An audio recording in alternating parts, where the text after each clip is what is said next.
ആരോഗ്യം ശ്രദ്ധിക്കുന്നവരുടെ ഇഷ്ടഭക്ഷണമാണ് റാഗി. റാഗി വെച്ചുള്ള രുചികരമായ ഒരു ഇഡ്ഡലി നമുക്ക് തയ്യാറാക്കിയാലോ? റാഗി ഇഡ്ഡലി ഉണ്ടാക്കാനായി നമുക്ക് ആദ്യമായിട്ട് വേണ്ടത് ഉഴുന്നാണ്. ഇത് അരക്കപ്പ് ഉഴുന്ന് 1 മണിക്കൂർ മുമ്പേ കഴുകി കുതിരാൻ വെച്ചിരിക്കുന്നതാണ്. ഇനി ഒരു മിക്സിയുടെ ജാറെടുത്ത് അതിലേക്കായി നമ്മൾ കുതിർത്ത് വെച്ചിരിക്കുന്ന ഉഴുന്നിട്ട് കൊടുക്കുന്നു.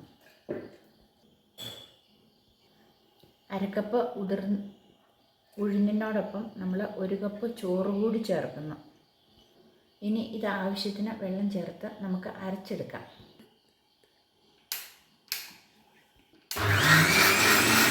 ചോറും ഇഡ്ഡലിയും ഈ പരുവത്തിൽ നമ്മൾ അരച്ചെടുത്തിട്ടുണ്ട്. ഇനി നമ്മൾ 1 കപ്പ് റാഗിയുടെ പൗഡർ, കടയിൽ നിന്ന് വാങ്ങിക്കുന്ന സാധാരണ റാഗി പൗഡറാണ് ഇത്, നമ്മൾ ഇതിൻ്റെ അകത്തേക്ക് ചേർക്കുക.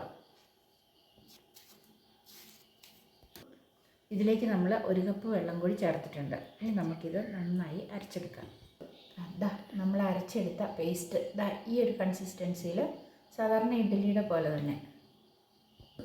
സാധാരണ ഞാൻ ഈ പാത്രത്തിലാണ് ഈ ഇഡ്ഡലിക്കൊക്കെ മാവ് അരച്ച് വെക്കുന്നത്. ആ പാത്രത്തിലേക്ക് നമ്മളിത് മാറ്റി അടച്ചു വെക്കുന്നു. ഇനി ഇത് നമുക്ക് ഒരു രാത്രി റെസ്റ്റ് ചെയ്യാനായിട്ട് വയ്ക്കാം. നാളെ രാവിലെ ഇഡ്ഡലി തയ്യാറാക്കാം. നമ്മുടെ മാവ് ഇങ്ങനെ പൊന്തി വന്നിട്ടുണ്ട് രാവിലെ ആയപ്പോഴേക്കും. ഇന്നലെ നമ്മൾ ഇതിൽ ഉപ്പ് ചേർത്തിട്ടുണ്ടായിരുന്നില്ല. നമുക്ക് ഒരു സ്പൂൺ ഉപ്പ് ചേർത്ത് നന്നായി ഇളക്കി കൊടുക്കാം.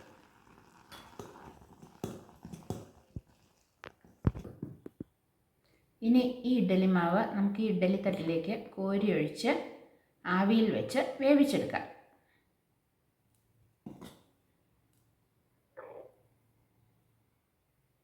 രുചികരമായ റാഗി ഇഡ്ഡലി റെഡി.